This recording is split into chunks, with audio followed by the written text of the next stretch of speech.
Papa meninggal bang. 40 hari setelah almarhum meninggal, lagi-lagi gue kesentak jam 1 atau jam 2 gitu bang ya. Sentak, bangun, gue tuh dengar ada yang ngetok jendela kamar gue bang.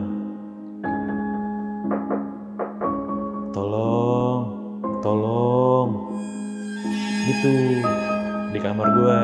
Gue cuma diem. Pas gue mau kunci pintu trali tuh gue lihat, gue tuh melihat sosok yang menyerupai almarhum. Almarhum bokap?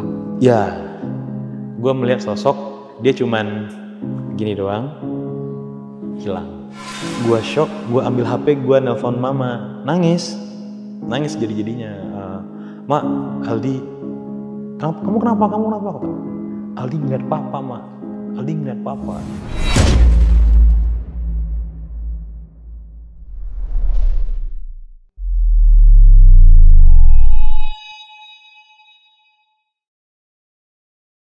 Halo pasukan Antara Malam, balik lagi bareng gua Adit. Dan seperti biasa, komen dulu nih, kalian malam ini lagi ngapain nih nonton Antara Malam? Apakah lagi makan mie, makan bakso, atau lagi makan ati nih malam ini? Dan sambil kalian tulis komen di kolom komentar, langsung aja kita masuk ke Saksi Misteri.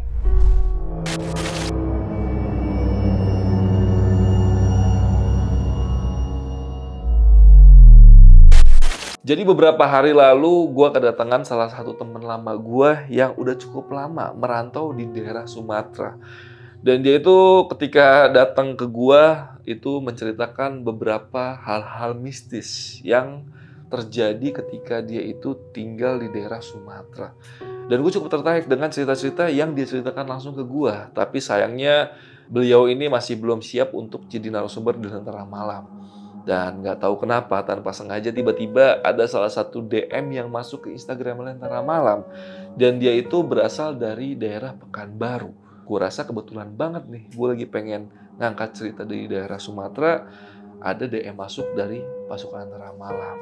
Dan malam ini dia akan bercerita tentang pengalaman dia ketika tinggal di salah satu komplek yang ada di daerah Pekanbaru, di mana dia itu tinggal bersama orang tuanya dan juga adiknya.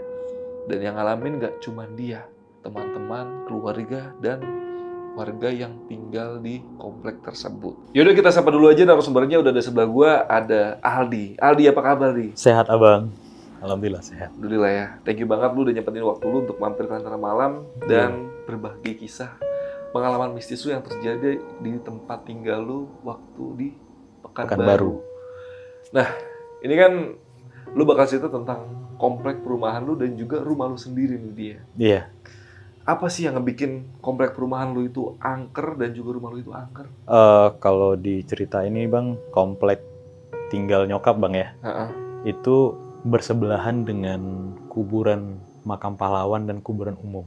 Memang cuman tembok doang bang batasnya. Bener-bener nempel berarti ya? Nempel. Iya. Di komplek perumahan nyokap ini juga bang, nyokap sama bokap pindah ke sana itu memang termasuk warga lama. Dan pada saat pindah ke sana itu memang warga di sana itu sedikit banget. Banyak yang kosong rumahnya. Berarti pas kejadian mistis lu ini terjadi, banyak rumah-rumah yang belum dihuni di komplek rumah lu itu. Dan belum dibangun ada juga bang. Jadi itu dari rumah nyokap ke kuburan tuh nampak. Karena saking deketnya banget ya. Iya.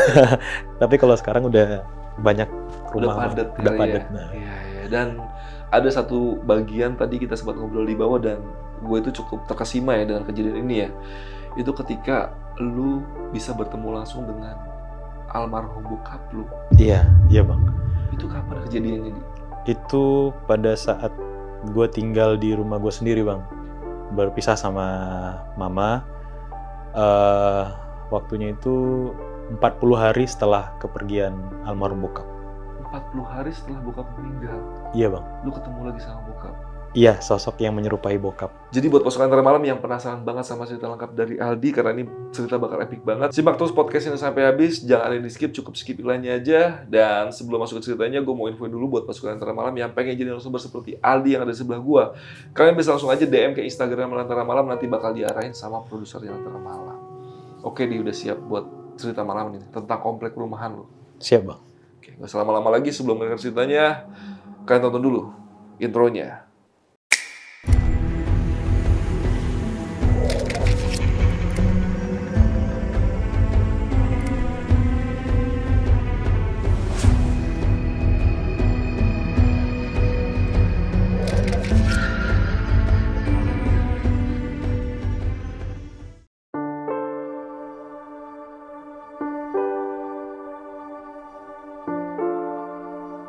Jadi gue kepengen share pengalaman, jadi bisa dibilang pengalaman mistis Bang ya.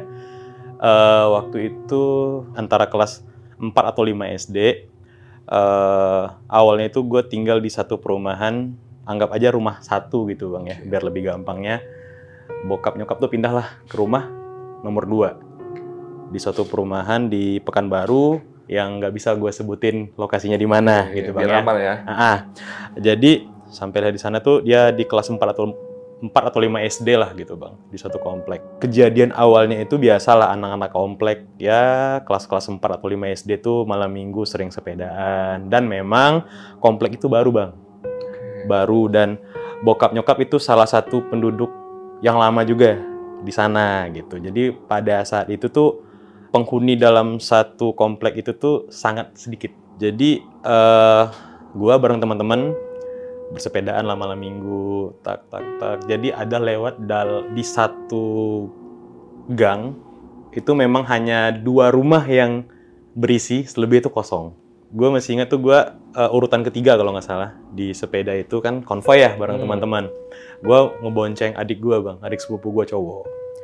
Lewatlah dalam satu rumah, memang konon katanya tuh dari warga-warga sekitar, rumah itu agak tanda kutip berpenghuni katanya gitu.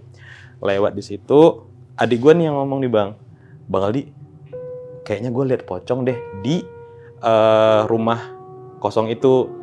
Ya gue sontak dong Bang, gue lagi sepedaan, gue sontak, gue lihat, gue nampak Bang, gue nampak itu pocong lagi duduk di atas sofa kayak gini nih, tapi matanya biru.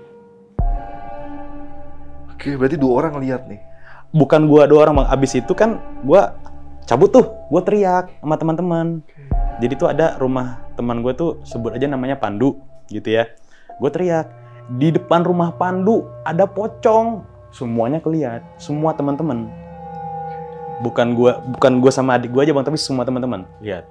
Dan itu tuh kami cabut lari sampailah ke musola depan rumah nyokap. Di situ benar nggak lihat ada yang lihat dia lagi berdiri di atas sofa.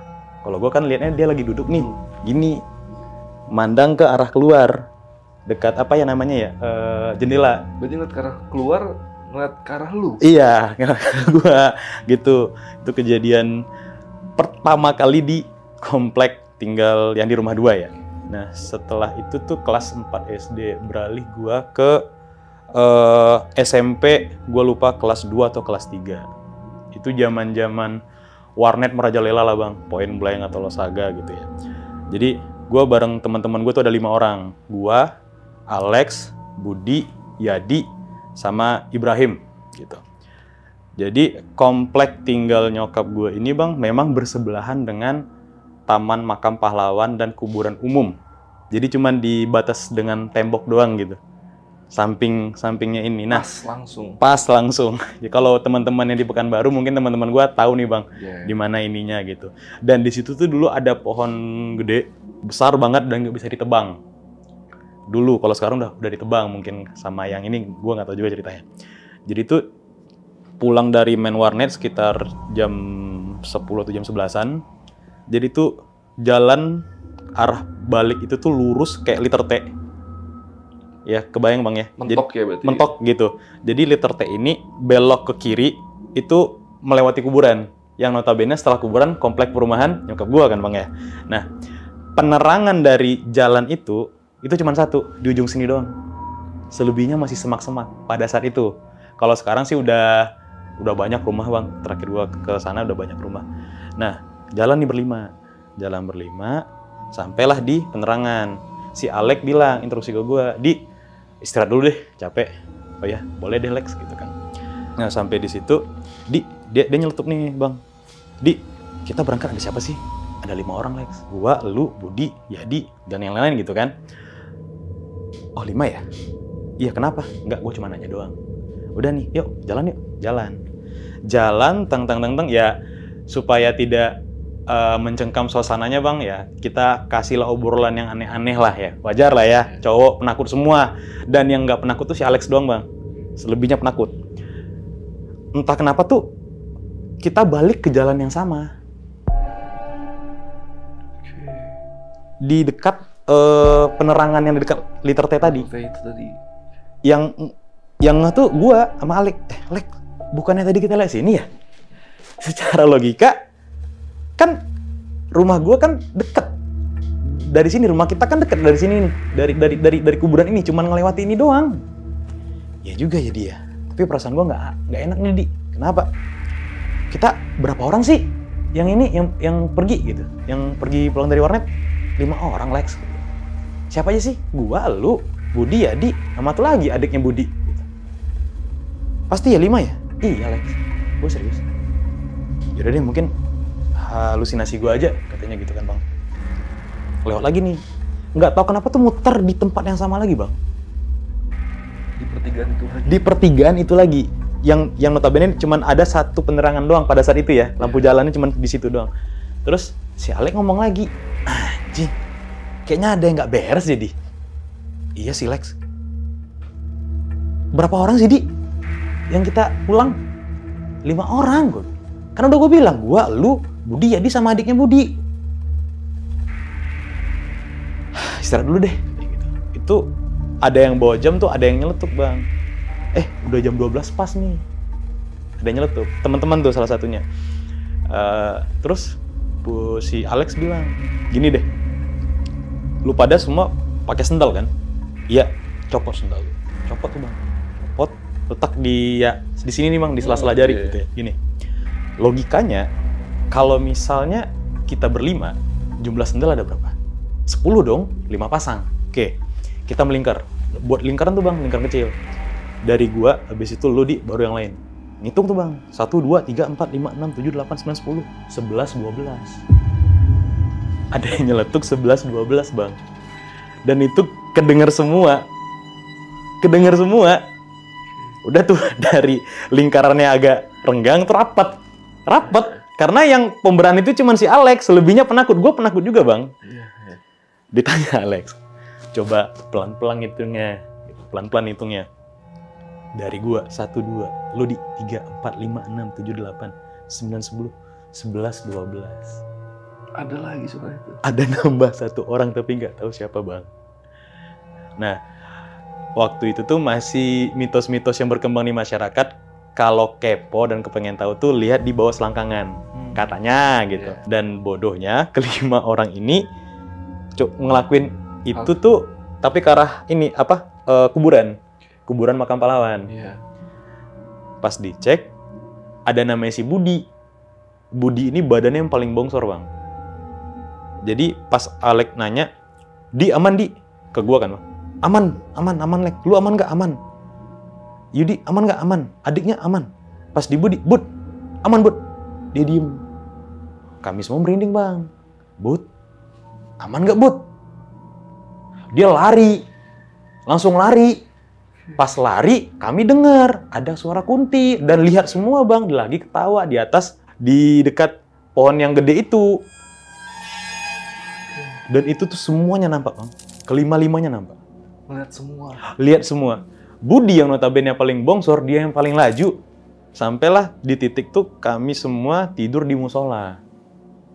Tidur di musola, subuh, sholat baru pulang lah. Itu kejadian pertama waktu di SMP.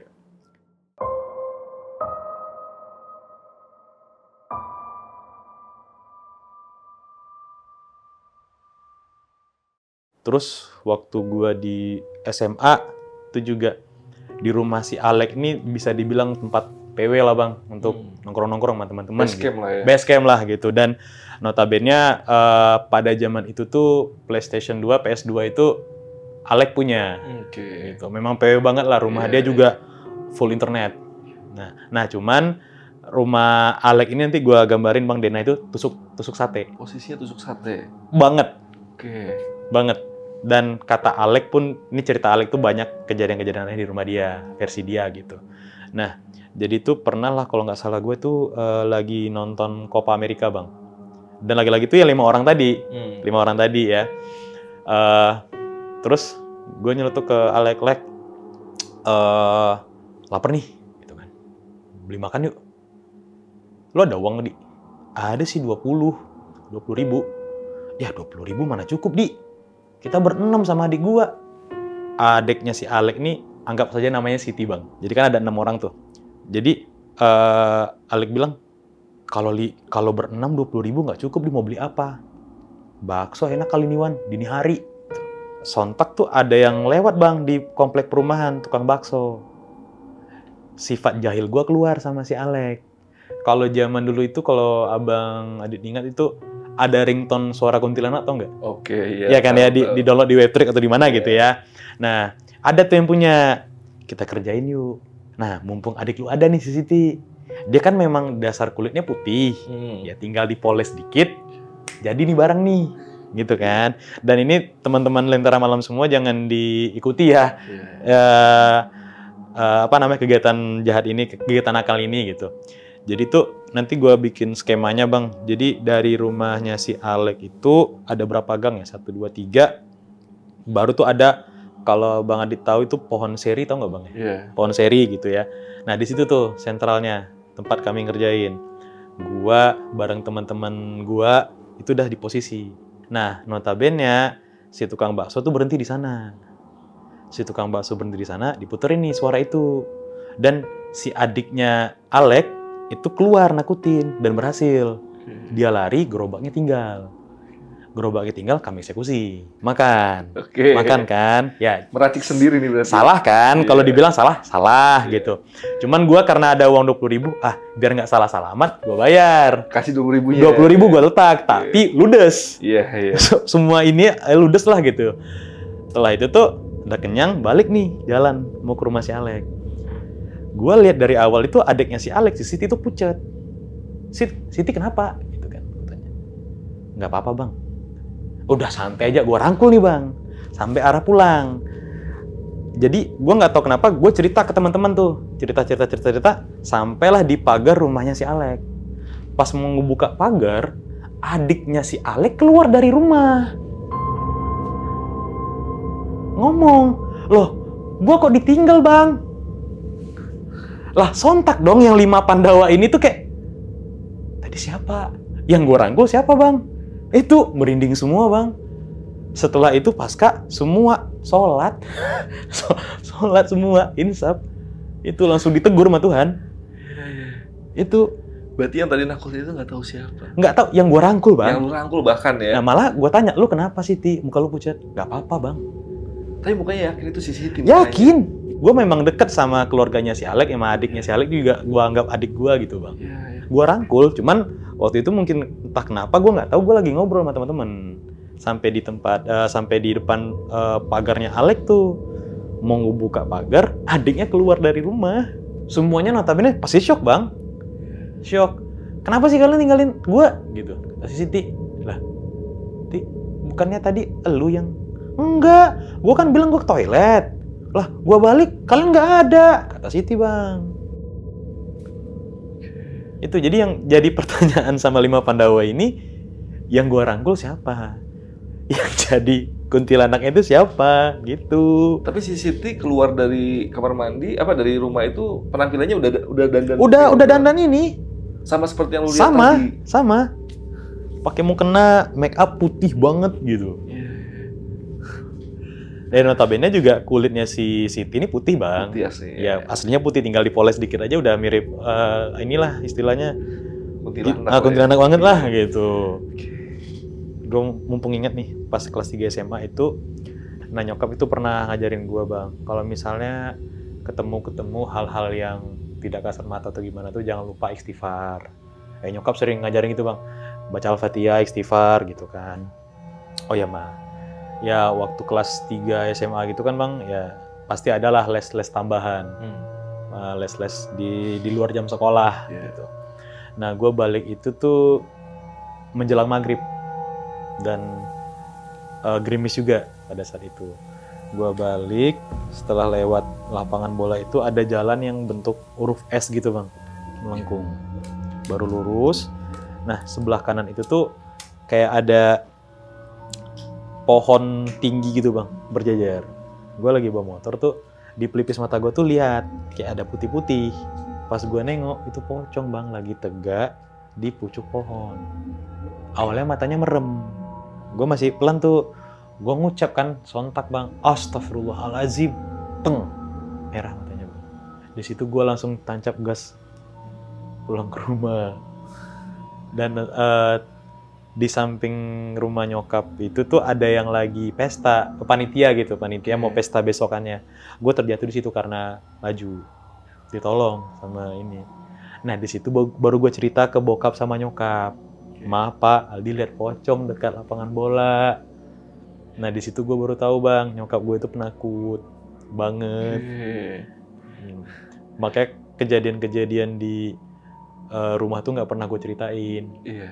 Tapi lu sempat bilang tadi pas sebelum cerita terang sempat izin dulu dan nyokap lu juga kaget ya, karena lu selama ini dia langsung ya. Iya. Kemarin itu sempat nelfon mama, Aldi mau ngangkat topik di rumah kita ke Lentera Malam gitu. Topik apa yang di rumah? Gitu. Oh, terus nanti di sana tuh Aldi akan cerita di mana spot-spot yang sering Aldi ini. Gitu. Loh kok sebelumnya nggak ada cerita? Ya nggak mau mama kan penakut gitu. Oh ya udah oke. Udah dapat izin sih bang. Gitu. Dan ini mungkin kalau ibunya Aldi nanti nonton ya, ini maaf banget nih jadi ibunya Aldi jadi tahu semua cerita yang ada di komplek tempat ibu sekarang tinggal. Jadi harus lebih waspada lagi sepertinya. Iya.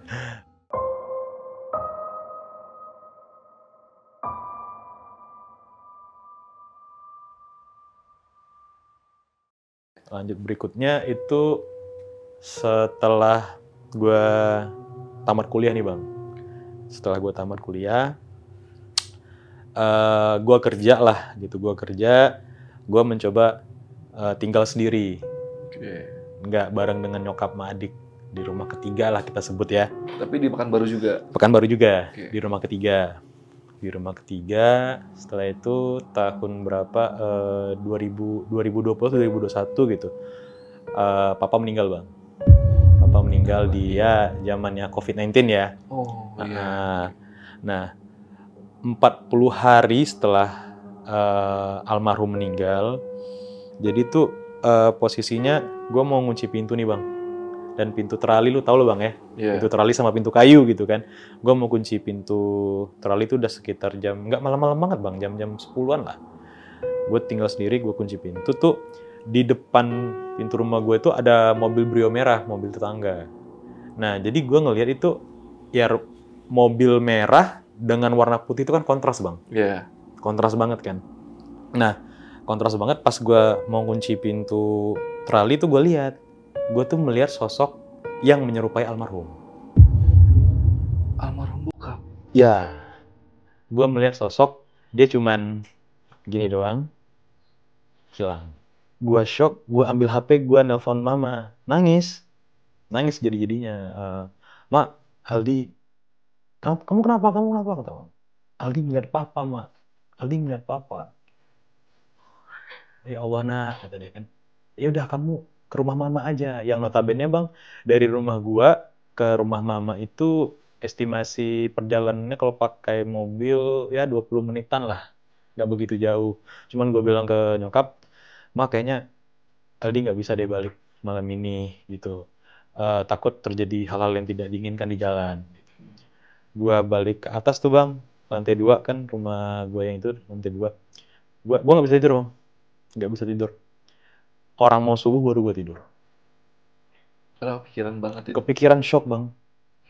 Karena ya almarhum bokap yang meninggal bang gitu ya. Gue selaku anak laki-laki pasti dia yang nyelatin beliau kan, almarhum gitu. Disitulah titik baliknya. Besoknya gue pulang dari kantor lama gue. Pas gue mau masuk ke komplek rumah ketiga nih, gue tuh lihat ada yang berdiri di atas genteng rumah tetangga. Gue lagi nyetir nih, gue lihat, poci bang, pocong. Gue di situ shock, kok tumben-tumbenan di komplek ini banyak yang nampain. Udah selesai itu, gua turun mobil tuh hilang. Oh mungkin gua capek kali pasca kejadian kemarin. Gua masuk, gua mandi nih. Dan ini Bang Adit sedikit intro. Gua tuh dari kecil itu sampai sekarang tuh punya kebiasaan sering bangun dini hari. Kebangun pasti. Jam 1 atau jam 2 gitu. Jadi kadang-kadang tuh gua manfaatkan ya tahajud lah gitu ya. Malamnya tuh gua kebangun. Dan gua nggak tahajud nih, gua cuman kebelet kencing doang. Nanti gua kasih sketsanya yang di lantai 2 rumah gua itu. Jadi keluar dari kamar itu ada tangga di sebelah kanan Bang. Tangga. Ya kita kalau kebelet kencing ke toilet ya paling setengah sadar dan nggak sadar lah Bang ya. Ya posisinya gitu. Gue lewat, pas balik gue lihat ke sebelah kiri ada anak kecil Bang, kayak gini dari bawah. Cewek. Gue nggak ngeh. Pas udah gue masuk ke kamar mau tidur, tadi anak siapa ya? Gue kan belum punya anak. Itu gue masih nggak ngeh tuh Bang. Masih nggak ngeh. Itu kan dini harinya. Malamnya gue lagi gitaran di lantai 2 juga nih, di balkon. Lagi gitaran, gue masih ingat banget tuh gue nyanyi lagu Westlife, My Love. Lagi gitaran tuh ada yang lewat sekelibet.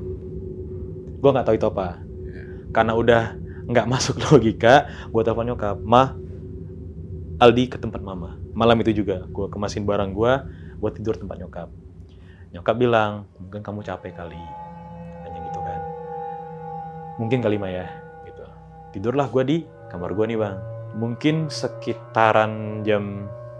Lagi-lagi gue kesentak jam 1 atau jam 2 gitu Bang ya. Sentak, bangun, gue tuh denger ada yang ngetok jendela kamar gue Bang. Tolong gitu di kamar gue cuma diem. Kamar gue tuh memang ya kamar laki Bang, paling depan gitu. Dan sampingnya rumah nyokap ini kebun orang Bang, gak ada rumah orang lain gitu. Nah sedikit informasi Bang, di keluarga gue itu terutama di papa, di bokap itu entah kenapa tuh senang dengan angka 13. Jadi setiap rumah yang dia punya itu nomor 13. Setiap beli rumah, ya, yang nomornya 13. 13. Gitu, dari rumah 1, 2, sama 3. Gue sempat bilang, "Pa, kenapa beli rumah yang nomor 13 sih?" Gitu kan. Dan bloknya sama semua Bang. Anggap bloknya itu blok A gitu. Jadi A13 semua gitu. "Kenapa?" kata bokap gitu kan. "Ya, kata orang sih Pak, angka 13 ini angka setan." Ya kan teori konspirasinya gitu Bang ya. Angka sial juga. Angka sial gitu kan. Bokap tuh ngomong gini, "Kita Islam Nak." "Oke Pak, rukun sholat ada berapa?" 13. Udah. Nggak ada sial-sialnya kan. Sholat yang agama. Itu kata bokap Bang.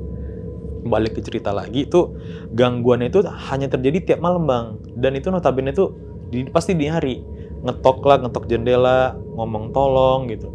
Lama-lama gue risih kan Bang. Gue nggak tahan digangguin terus. Gue pindahlah tidur di kamar adik gue. Adik gue ini cewek notabene.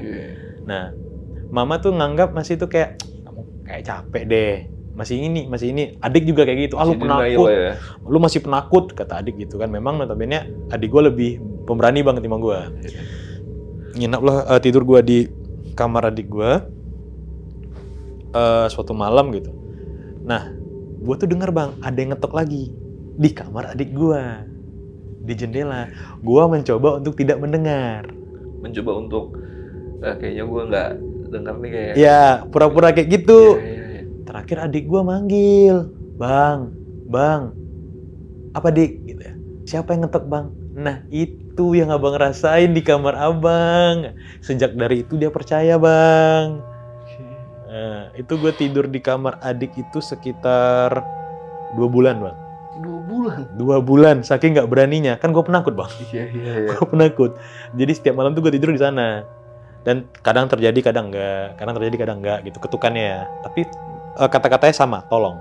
Jadi itu gue memutuskan lah di bulan keberapa gitu gue tidur di kamar gue sendiri. Gue nggak bisa kayak gini gitu. Di satu malam itu bang, gue tidur di sana, gue lawan. Gue duduk di atas kasur gue ngomong, kamar gue kunci nih bang, kamar gue kunci. Gue ngomong, mungkin saking kesalnya bang ya sering digangguin. Mau kalian apa sih? Gue bilang gitu bang. Salah gue apa sih? Kok kalian neror-neror gue terus sih? Jangan ganggu dong. Memang di situ setelah itu ada kata kasar yang keluar bang. Anjing, gue bilang gitu bang. Gue gituin karena udah kesel bang, udah gedek banget. Pas gue ngomong anjing, mati bang lampu kamar gue. Langsung mati. Gue kira kan pemadaman listrik. Gue liat jadi kan tadi gue bilang tuh kamar gue kan arahnya keluar ya, keluar ada lampu ini apa namanya? Lampu penerangan di luar. Hidup bang. Dan gue lihat itu lampu-lampu tetangga hidup semua. Gue lihat juga lampu di luar kamar gue tuh hidup. Kamar gue sendiri yang mati. Gue posisinya lagi duduk nih di kasur. Nah, setelah itu tuh dan gue lihat bang, kebuka lah lemari pakaian gue. Ini kebuka, di situ gue shock bang. Gue lihat jelas itu sosoknya, tangannya tuh kukunya panjang, keluar nih kayak gini nih. Terus mukanya itu hanya sebagian kiri doang, rambutnya panjang. Dia ngomong, selagi kamu bisa melihat kami, bantu. Gue nggak bisa ngapa-ngapain bang. Lu tau nge-freeze nggak bang? Pasti sih kalau kayak nge-freeze gitu. bang. Abis itu dia tutup. Gue nggak sadar habis itu. Gue nggak tahu. Kayaknya subuh nyokap bangunin gue. Dan itu posisinya gue bangun itu udah subuh, lampu kamar terang, dan gue berpikir gue ngompol bang. Karena bagian celana ke bawah itu basah. Gitu. Gue berpikir seperti itu. Di situ.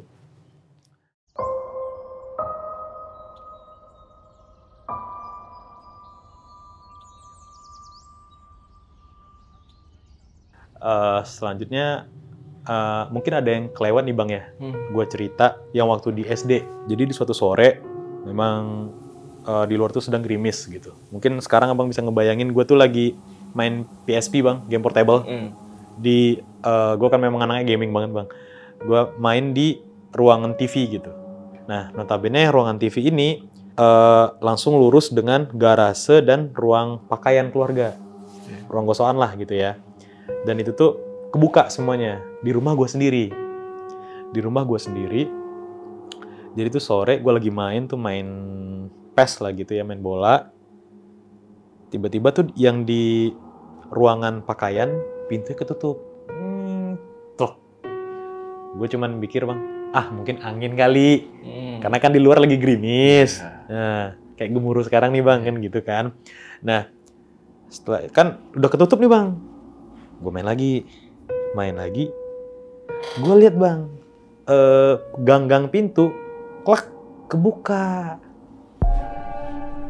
Di situ udah kayak, apalagi gitu kan. Cuman nih game nggak gue pause. Gue kebobolan, gue emosi. Lagi-lagi gue ngomong kasar. Jangan ganggu, kenapa sih? Gue bilang gitu bang.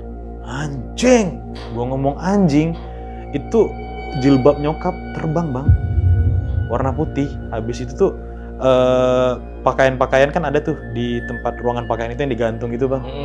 Jatuh, pintu kebanting. Gue takut, gue masuk ke kamar gue selimutan. Itu, dan itu tuh gue mencoba untuk tidur. Menjelang maghrib baru nyokap pulang, nelpon gue untuk bukain pagar gitu. Dan notabene gue harus melewati garase kan. Garase. Mau nggak mau bang, gue hidupin semua lampu dulu karena udah mulai malam. Gue hidupin semua lampu. Gue mikir nanti kalau mama masuk ke ruangan gosokan atau ruangan pakaian, kan tadi ini ya ambruk semua.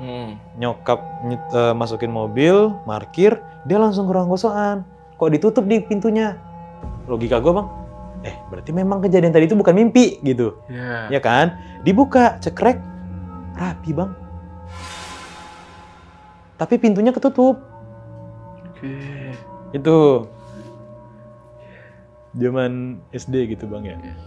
Balik lagi ke cerita bang, ya yang gue bilang tadi tuh, gue kan sering kebangun ya dini hari, yang kanan tuh jam 1 atau jam 2 gitu kan. Jadi gue sering tidur di rumah nyokap lagi bang, jarang tidur di rumah nomor 3 gitu. Gue tidur di rumah nyokap. Gue sering tuh kadang malam ke toilet. Jadi di rumah itu yang nggak punya toilet dalam cuman kamar gue sendiri bang. Nyokap ada toilet dalam, adik ada toilet dalam, gue sendiri nggak ada. Jadi gue notabene harus ke luar gitu, dekat garase kan. Nah jadi karena rumah udah direnovasi itu 2 tingkat bang. 2 tingkat di garasenya, tingkat keduanya tangganya. Gua lewat tuh dari keluar dari kamar gua mau ke garasi. Awalnya tuh gua nggak ngeh bang, kayak ada yang putih-putih di tengah tangga. Gua kira cahaya, udah gua hiraukan aja. Gua udah sering ngeliat hal-hal yang seperti itu loh bang. Selesai dari toilet, gua lihat, iya bang, Kunti. Kelihatan jelas banget. Gue masih kaget. Di situ notabene gue tuh udah terbiasa bang dengan melihat yang seperti itu gitu. Kayak, ayo udahlah, hiraukan aja.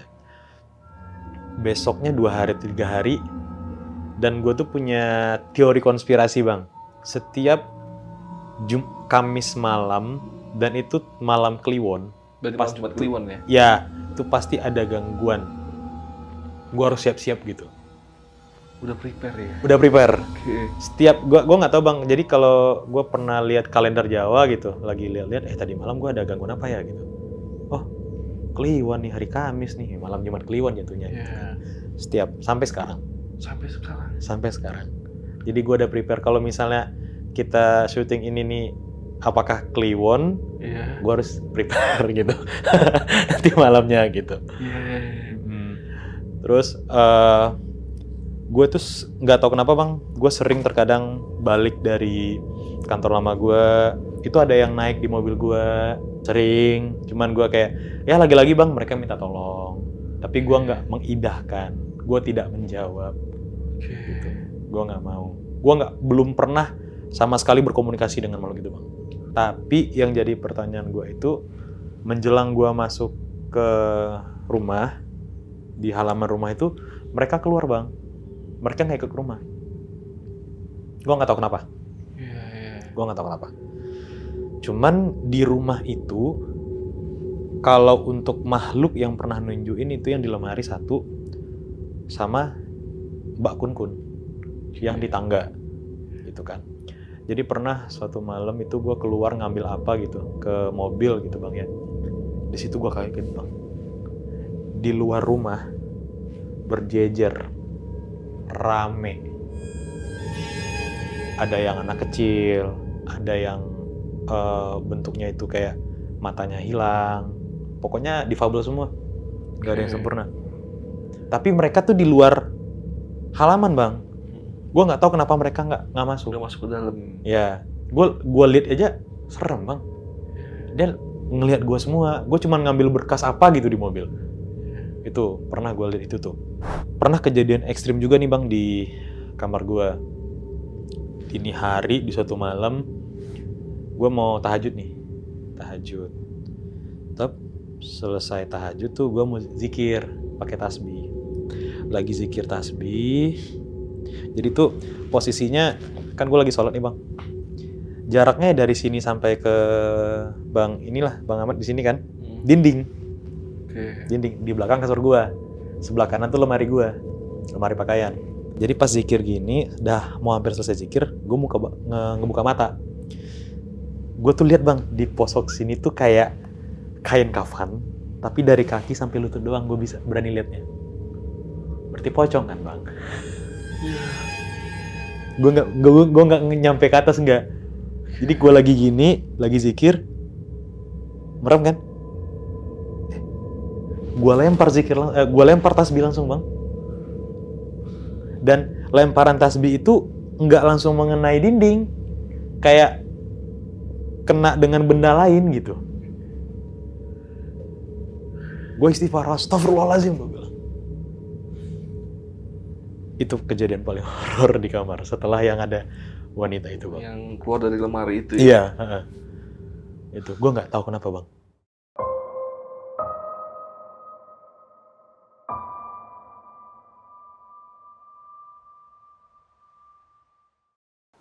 Oke, di ini kan beberapa sosok ini sering banget muncul di komplek rumah lu di nomor 2 ataupun nomor 3 ya?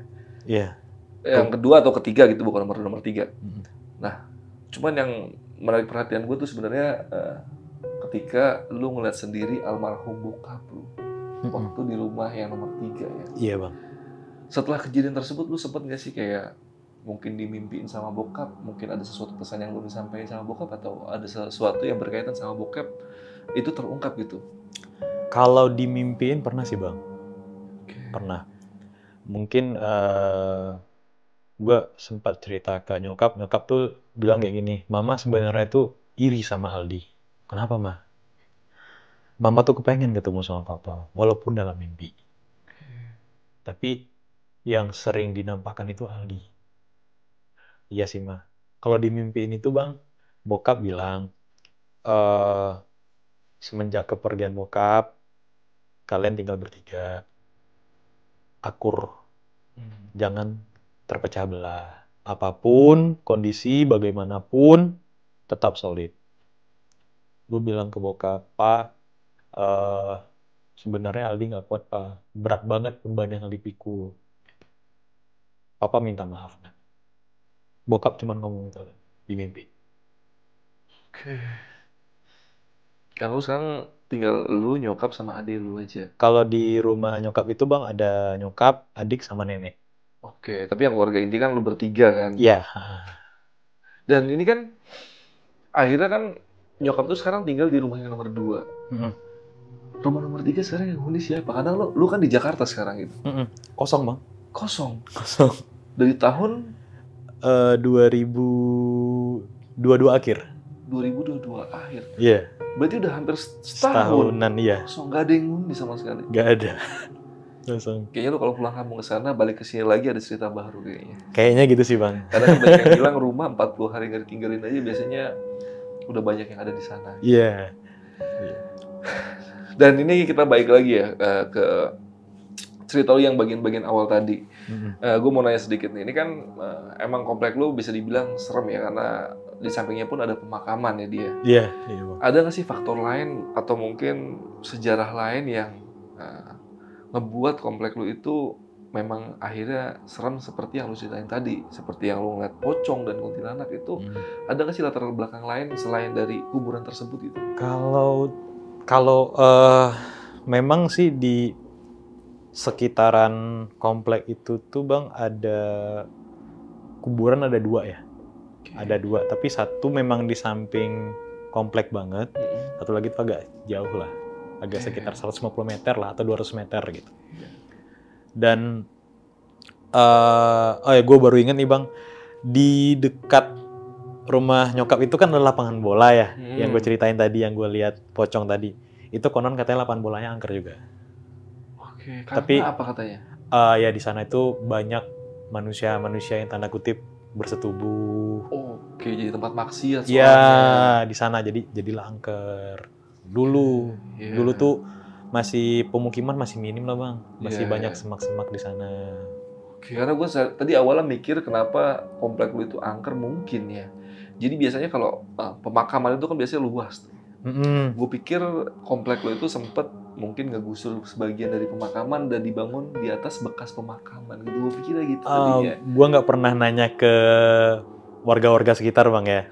Karena di warga-warga juga ngerahasiain tuh, nge-keep itu luar biasa gitu. Dan sebenarnya mungkin di sini gue cerita di Lentera Malam, gue nggak bilang komplek tempat tinggal nyokap gue angker, Bang, ya. Mungkin sialnya di gue. Gue ketemu, gue dan teman-teman yang ketemu gini-gini gitu. Tapi untuk yang lain juga gue nggak pernah dengar cerita dari warga-warga tuh, nggak pernah. Oke, ya. Dan kalau sekarang sih udah rame pastinya ya. Udah rame. Tapi pemakamannya masih ada di situ. Masih, Bang. Gue terakhir balik itu Oktober 2023. Baru kemarin. 2 bulan lalu Iya, ya? pas mendoa 1000 hari almarhum bokap dan adik gue ulang tahun. Oke. Dan lu sempat mampir ke rumah lu yang ketiga? Sempet. Kondisinya seperti apa sekarang? Ya alhamdulillahnya tetap masih dibersihin sama adik bang, sama adik sama nyokap gitu. Cuman memang nggak ada penghuni. Nggak ditempatin, cuman masih dirawat. Dirawat, ya dibersihin. Benar-benar terbengkalai lah ya? Iya nggak cuman kosong gitu aja sih bang. Iya. Tapi yang ketiga itu kompleknya udah ramai juga? Sepi juga. Kompleknya itu kayak liter U gitu bang. Yang di komplek gue nomor 3 ya, liter U yang ada penghuni itu 1, 2. Sebenarnya semua berpenghuni, cuman di situ tuh kayak rumah singgah gitu bang. Oh, atau mungkin orang invest aja kali ya, cuman di situ aja. Yang memang stay di situ cuman ada 3 rumah. 3 rumah doang? Iya, yang memang stay gitu. Selebihnya tuh berisi semua, cuman tuh kayak weekend atau ada yang pulang dari mana gitu, cuman rumah singgah istirahat nanti balik lagi gitu. Oke. Dan ngomong-ngomong soal minta tolong ya, ini kan ada beberapa sosok yang tadi ngetok jendela lu, dan beberapa sosok lain tuh kan sempat kayak ngomong tolong. Lu dapet jawaban gak sih sebenarnya mereka itu minta tolong apa dan kenapa mereka semua itu minta tolong? Gue pernah sempat diskusi dengan teman-teman gue yang bisa dibilang tanda kutip indigo bang ya. Gue cerita gini, terus lu gimana Di? Gue nggak berani sob. Gue nggak berani, gue penakut. Gue nanya sih bang, kenapa sih mereka minta tolong terus ke gue? Ya macam-macam. Kadang itu dia minta tolong nyampein ke keluarga dia. Kalau misalnya lu mengiyakan, lu harus tuntaskan. Lu pernah nyebut iya nggak? Pernah sih, tapi tetangga gua. Wah, tetangga lu kan deket. Mintanya apa ya? Cuma nyampein ke keluarganya dia aja gitu. Makanya dari situ bang nggak berani bang bilang iya atau mau apa ke yang lain-lain tuh nggak berani. Takut bang. Jadi itu bang, kan gue sempat cerita ke teman-teman. Gue mau diundang ke Lentera Malam untuk menjadi narasumber. Jadi salah satu teman gue yang ya tanda kutip aja kita sebut indigo lah punya ini, dia ngomong, lo yakin mau jadi narasumber ke Lentera Malam? Kenapa enggak? Terus dia ngangguk, dia cuma bilang, yaudah, pesan gue cuma satu. Setelah lu dari Lentera Malam, ada yang bakal neror lu. Siapa? Gue cuma bilang itu, lu harus siap. Oke? Gituin bang. Seminggu sebelum gue kesini, itu gue didatangin dalam mimpi sosok-sosok yang gue ceritain tadi bang. Termasuk wanita yang di lemari. Jadi itu di mimpi gue posisinya sama. Gue di kamar lagi duduk di kasur. Tiba-tiba tuh mati lampu. Keluar yang sosok perempuan yang jari panjang tadi. Dia cuma ketawa bang. Ketawa kayak kuntilanak. Hihihihi. Cuma gitu doang. Nutup. Dia nutup pintu, gue sontak langsung kebangun. Azan subuh. Itu baru beberapa hari yang lalu. Sepertinya baru permulaan itu ya. Gue nggak tahu ya bang ya. Ya kalau misalnya ada lagi nanti gangguan ya gue paling kontak abang atau tim Lentera Malam. Boleh, pelan-pelan juga nih. Lo ada kejadian apa setelah pindah Lentera Malam? Tapi semoga aja nggak ada apa-apa ya. Karena kasian juga, lu kan ke Jakarta juga merantau, pengen kerja pengen nyari nafkah, tapi nanti malah dapet teror-teror yang aneh-aneh. Semoga jangan kejadian lah ya. Iya, jangan sampai sih bang, itu sih. Oke, dan mungkin sebagai penutup, ada nggak sih yang pengen lu sampein ke pasukan Lentera Malam? Ada nggak? Kalau dari gue sih ke teman-teman Lentera Malam, pesan gue cuma satu. Dimanapun kalian berada, ingat tata krama, sopan santun tuh harus dijaga. Dan ya setiap agama pasti ini bang ya, mengajarkan yang baik-baik ya. Nah, jangan takabur, jangan lupa diri. Gitu aja sih bang. Oke, itu pesan-pesan dari Aldi, dan thank you banget Di, lu udah nyempetin waktunya mampir ke Lentera Malam. Sama-sama bang. Dan thank you banget nih, karena Aldi ini juga salah satu pasukan Lentera Malam nih. Yang suka nonton Lentera Malam, thank you banget Di. Iya, sama-sama. Nonton Lentera Malam ya. Iya.